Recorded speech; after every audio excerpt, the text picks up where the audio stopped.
जय हिंद दोस्तों, welcome to my YouTube channel GK वाला। सत्य प्यारे से यूट्यूब चैनल जीके वाला में आपका स्वागत है। दोस्तों, जैसा कि आपने थंबनेल में देख लिया है, आज की जो क्लास है बहुत ही इम्पोर्टेंट क्लास है। और एसएससी जीडी वालों के लिए खास कर मैं बताऊं, एसएससी जीडी वालों के लिए मेरे भाई ये जो क्लास है रामबाण साबित होने वाला है। क्योंकि इस क्लास में कुल 20 प्रश्न होंगे और 20 प्रश्न वो प्रश्न होंगे मेरे भाई जो कि आपको डायरेक्ट एग्जाम में देखने को मिलेंगे। एग्जाम में जैसे ही बैठेंगे स्क्रीन पे कोई और प्रश्न ना देख करके बल्कि यही प्रश्न दिखेगा मेरे दोस्त, जो इस क्लास में होगा।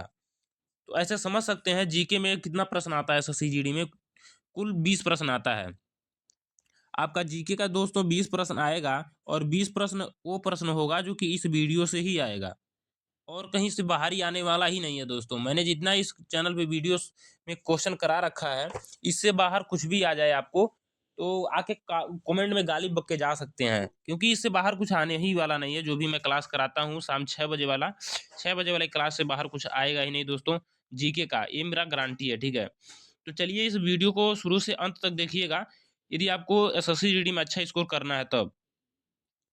दोस्तों, एसएससी जीडी के लिए हर रोज जो है शाम 5 बजे से 6 बजे के बीच में आपके रिकॉर्डेड क्लास डाला जाता है। तो उसको देख करके अपनी जो है तैयारी बहुत ही बेहतरीन बना सकते हैं आप। और दोस्तों, मैं एक बात बता दूं वीडियो स्टार्ट करने से पहले, यदि आप मेरे चैनल पे पहली बार विजिट कर रहे हैं तो चैनल को सब्सक्राइब करें और इस वीडियो को लाइक करें, कमेंट करें और शेयर करना ना भूलें। जो भी स्टूडेंट, जो भी छात्र जो हैं एसएससी जीडी की तैयारी करते हैं, तो दोस्तों उन विद्यार्थी तक जरूर ये क्लास शेयर करें जो एसएससी जीडी की तैयारी करते हैं और ग्रुप में जरूर भेजें। तो चलिए दोस्तों वीडियो स्टार्ट करते हैं। और एक सूचना था जो कि आपको पहुंचाना था। बहुत ही जल्द जो है आपकी इस चैनल पे जीके और रीजनिंग की भी, सॉरी मैथ और रीजनिंग की, ठीक है, जीके का तो चल ही रहा है, साइंस का भी, मैथ और रीजनिंग की भी क्लास बहुत ही जल्द स्टार्ट होने वाला है। तो दोस्तों बने रहिए इस चैनल पे। यदि मैथ और रीजनिंग की क्लास भी देखना है तो उसका भी एक टाइमिंग आएगा, मैं टाइमिंग जल्द ही बताऊंगा दोस्तों, तो उससे जुड़े रहें आप, ठीक है। चलिए वीडियो स्टार्ट करते हैं।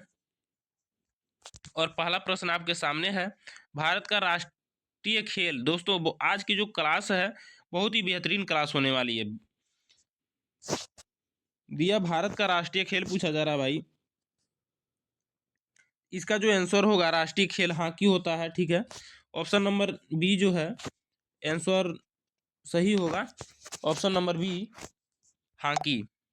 इसी क्रम में हम लोग देखेंगे प्रश्न नंबर 2, भारत का राष्ट्रीय पक्षी कौन सा है। दोस्तों ये सारे प्रश्न तो आपको शायद पता होंगे, ये बताने की जरूरत नहीं है, ठीक है, फिर भी मैं ला दिया हूं। इसका जो होगा मोर होगा, ठीक है। Option number B. और इसी प्रकार प्रश्न नंबर 3 है, भारत का राष्ट्रीय पुष्प कौन सा है। दोस्तों इसको तो आपको पता ही होगा, ठीक है। सारी प्रश्न ना पता हो लेकिन ये तो पता होगा, ठीक है। आप सभी को पता होगा कि इसका जो आंसर होगा कमल होता है। ऑप्शन बी जो है आंसर सही होगा। दोस्तों जो भी प्रश्न है ऐसा लगता है कि आपको पता है, उस पर मैं ज़्यादा टाइम नहीं दूंगा क्योंकि आपके पास हालांकि टाइम है भी नहीं, बहुत कम समय में बहुत कुछ तैयार करना है आपको। तो आइए हम लोग देखते हैं प्रश्न नंबर 4, भारत का राष्ट्रीय वृक्ष कौन सा है। दोस्तों यही पूछा है, भारत का राष्ट्रीय वृक्ष कौन सा है, तो इसको आप कमेंट में बताएं, ठीक है। इसका प्रश्न मैं आंसर नहीं बताऊंगा, इसको आपको कमेंट में बताना है। और कमेंट में ऐसे कमेंट करिएगा, प्रश्न नंबर 4 का जो है ऑप्शन जो होगा यहाँ पे ऐसे डाल दीजिएगा। तो दोस्तों इस तरह से आपको कमेंट करना है, फटाफट कमेंट करिए। पीपल होगा, नीम होगा, बरगद होगा या फिर अशोक होगा। 4 है, चारों में से आपको बताना है। तो दोस्तों प्रश्न नंबर 4 का आपको कमेंट में बताना है, मैं भी देखूं कौन कौन मेरे भाई जो है इस कमेंट में कमेंट करते हैं। भारत का राष्ट्रीय पशु कौन सा है दोस्तों, तो भारत का राष्ट्रीय पशु कौन सा है, इसका जो होगा ऑप्शन सी जो होगा आंसर राइट होगा, बाघ होगा। और इसी प्रकार देख पाएंगे भारतीय संविधान किस वर्ष लागू हुआ। तो दोस्तों ये रहा आपका मजेदार प्रश्न और इसे आप इम्पोर्टेंट लिखिए क्योंकि आपके एग्जाम में ये देखने को जरूर मिलेगा। तो दोस्तों ये आपके एग्जाम में जरूर देखने को मिलेगा। तो इसका जो आंसर होगा मेरे भाई, भारतीय संविधान किस वर्ष लागू हुआ था, इसका जो आंसर करेक्ट होगा दोस्तों प्रश्न नंबर 6 का ऑप्शन सी 1950, ठीक है। और इसी प्रकार हम लोग देखेंगे प्रश्न नंबर 7, दिया है दोस्तों आपका भारतीय संविधान के निर्माता कौन थे। पूछ रहा भारतीय संविधान के निर्माता कौन थे। महात्मा गांधी, जवाहरलाल नेहरू, डॉक्टर भीमराव अंबेडकर और राजेंद्र प्रसाद। मेरे भाई बताइए इसका आंसर क्या होने वाला है आपका। भारतीय संविधान के निर्माता कौन थे। महात्मा गांधी, जवाहरलाल नेहरू, डॉक्टर भीमराव अंबेडकर और राजेंद्र प्रसाद। तो इसका आंसर सबको पता होगा, डॉक्टर भीमराव अंबेडकर जो थे भारतीय संविधान के निर्माता थे। ऑप्शन नंबर सी जो है आंसर करेक्ट है। इसी क्रम में हम लोग देखेंगे दिया भारतीय संसद के कितने सदन होते हैं। दोस्तों ये आपका इंपॉर्टेंट क्वेश्चन रहा, इसे आप कॉपी में इंपॉर्टेंट लिख लीजिएगा, ठीक है। चलिए इसको बताइए आप, भारतीय क्या दिया है, भारतीय संसद के कितने सदन होते हैं। तो इसका जो है आंसर होगा 2 सदन होते हैं। कितने होते हैं, तो 2 सदन होते हैं। ऑप्शन नंबर बी जो है सही उत्तर हुआ। और इसी प्रकार हम लोग देखेंगे प्रश्न नंबर 9 दिया है आपका, लोकसभा का कार्यकाल कितने वर्ष का होता है। पूछा जा रहा लोकसभा पूछा जा रहा है दोस्तों, तो लोकसभा का कार्यकाल कितने वर्ष का होगा, 5 वर्ष का होगा मेरे भाई। लोकसभा का जो कार्यकाल होगा 5 वर्ष का होगा। और इसी क्रम में हम लोग देखेंगे प्रश्न नंबर 10 दिया, भारत का सर्वोच्च न्यायालय कहाँ स्थित है। भारत का सर्वोच्च न्यायालय कहाँ स्थित है। तो दोस्तों ये अधिकतर विद्यार्थियों को पता होगा कि भारत का सर्वोच्च न्यायालय कहाँ स्थित है। तो इसका जो आंसर होगा आपको कमेंट में बताना है। इसका जो आंसर है मेरे भाई, इसको आपको कमेंट में बताना है। फटाफट जाइए कमेंट करिए क्या होगा इसका सही उत्तर। तो दोस्तों फटाफट जाइए और कमेंट में बताइए कि इसका सही उत्तर क्या होगा। मैंने बता दिया है, प्रश्न नंबर 10 लिखेंगे ब्रैकेट में, उस ऑप्शन को लिखेंगे और फिर ऐसे डैश करके भेज देंगे। तो दोस्तों जाइए कमेंट करिए, भारत का सर्वोच्च न्यायालय कहाँ स्थित है, मुंबई, कोलकाता, चेन्नई या फिर नई दिल्ली। चलिए प्रश्न नंबर 10 हम लोगों ने देख लिया। इसी क्रम में हम लोग प्रश्न नंबर 11 देखेंगे, जो कि दिया है ताजमहल किस नदी के किनारे है। तो मेरे भाई ये जो ताजमहल है आपका किस नदी के किनारे पूछा जा रहा है। तो इसका जो आंसर होगा ताजमहल वाला दोस्तों, ये जो होगा यमुना नदी, ठीक है। दिल्ली जो है आपका यमुना नदी के किनारे ही है, यानी ताजमहल भी क्या है, यमुना नदी के ही किनारे है। और दोस्तों कितने विद्यार्थियों को जो है गंगा नदी की लंबाई पता है। जिनको जिनको गंगा नदी की लंबाई पता है वो फटाफट कमेंट करें, कितना होगा दोस्तों गंगा नदी का जो लंबाई है, कितना लंबा है, फटाफट कमेंट करें।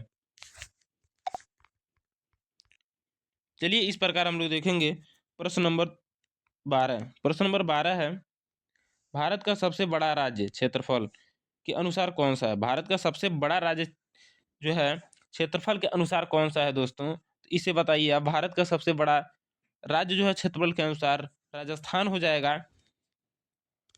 इसका जो होगा मेरे दोस्त राजस्थान हो जाएगा।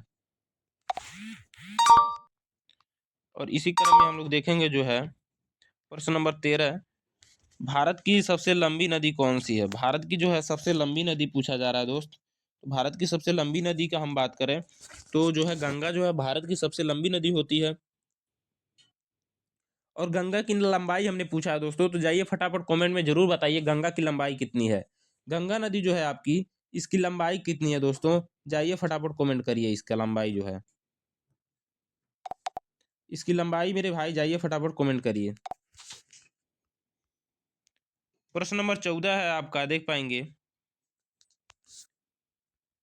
जनगण मन के रचयिता कौन है। दोस्तों जनगण मन के रचयिता कौन है, बंकिम चंद्र क्या दिया है, चट्टोपाध्याय या फिर महात्मा गांधी, रविन्द्रनाथ टैगोर। तो दोस्तों इनका जो होगा आंसर करेक्ट प्रश्न नंबर 14 का ऑप्शन नंबर सी देख पाएंगे, रविन्द्रनाथ टैगोर दिख रहा होगा दोस्तों। प्रश्न number C, option number C यही क्या होगा आपका सही उत्तर होगा। 15 दिया दोस्तों, प्रश्न नंबर 15, भारत की राजधानी क्या है।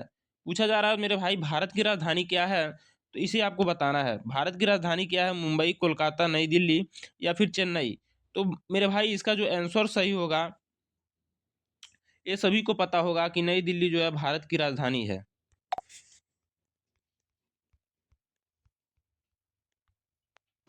संयुक्त राष्ट्र संघ की स्थापना कब हुई। दोस्तों पूछा जा रहा है संयुक्त राष्ट्र संघ की स्थापना कब हुई दोस्तों, इसका पूछा जा रहा है। तो ये इसका क्या होगा राइट आंसर, संयुक्त क्या दिया, संयुक्त राष्ट्र संघ की स्थापना कब हुई। आंसर जो होगा दोस्तों, इसका आंसर जो होगा आपका क्या होने वाला है, इसका आंसर जो मैं बता दूं, प्रश्न नंबर 16 का ऑप्शन नंबर बी होगा 1945। क्या है, 1945। और इसी प्रकार देखेंगे प्रश्न नंबर दिया है, प्रश्न नंबर 17 दिया है, भारत किस महाद्वीप में स्थित है। दिया भारत किस महाद्वीप में स्थित है दोस्तों, तो इसका जो आंसर होगा, भारत किस महाद्वीप में है, तो एशिया महाद्वीप में होगा। ऑप्शन नंबर नीचे दिख रहा होगा आपको, सी। एशिया जो है दोस्तों अपना, भारत भी इसी में इंक्लूड है। यानी एशिया में मैं बता दूं दोस्तों, आपके एशिया में टोटल आपके 49 देश हैं, ठीक है, 49 देश हैं, जिसमें आपका भारत भी इसी में आता है। एशिया में कितने देश हैं तो पूछा जाएगा, तो इसका आंसर जो होगा 49 होगा। और इसी क्रम में प्रश्न नंबर 18 हम लोग देखेंगे, श्वेत क्रांति का संबंध किससे है। पूछा जा रहा है श्वेत क्रांति का संबंध किससे है दोस्तों, तो इसका जो हो जाएगा दूध हो जाएगा। और पूछा जाए जो है नील क्रांति, ठीक है, हरित क्रांति या फिर नील क्रांति, तो इसके बारे में जरूर लिखें कमेंट में। देखिए यहाँ पे हरित क्रांति के बारे में मैं वो जिक्र कर रहा था, और हरित क्रांति की यहाँ पे आ गया। तो हरित क्रांति के जो जनक होते हैं डॉक्टर एस.एम. स्वामीनाथन, ठीक है, ये तो सबको याद हो गया होगा, जो भी मेरा क्लास लेता होगा उसको सबको याद होगा दोस्तों ये प्रश्न। और इसी क्रम में हम लोग देखेंगे प्रश्न नंबर 20, जो कि इस वीडियो का लास्ट प्रश्न है। दिया है, भारत का पहला राष्ट्रपति कौन था। भारत का पहला राष्ट्रपति पूछा जा रहा है, उपराष्ट्रपति नहीं पूछा जा रहा है। यदि उपराष्ट्रपति पूछा जाता मेरे दोस्तों, तो डॉक्टर सर्वपल्ली राधाकृष्णन होता है। पूछा जा रहा भारत का पहला राष्ट्रपति, आंसर जो होगा ए, डॉक्टर राजेंद्र प्रसाद जो है भारत के पहले राष्ट्रपति थे। तो दोस्तों हमने टोटल 20 प्रश्न कर लिया, और आपकी बारी है अब बताने की कि आपने कितना प्रश्न सही किया। दोस्तों मैं डेली जो है यही प्रश्न पूछता हूँ आपसे कि आप लोगों ने कितना प्रश्न सही किया। हमने तो टोटल 20 प्रश्न करा दिया दोस्तों। आपने टोटल दोस्तों 20 प्रश्न किया, और 20 में से आपका कितना सही हुआ मेरे भाई फटाफट बताएं, ठीक है। तो मिलते हैं तब तक नेक्स्ट वीडियो में। जय हिंद, वंदे मातरम।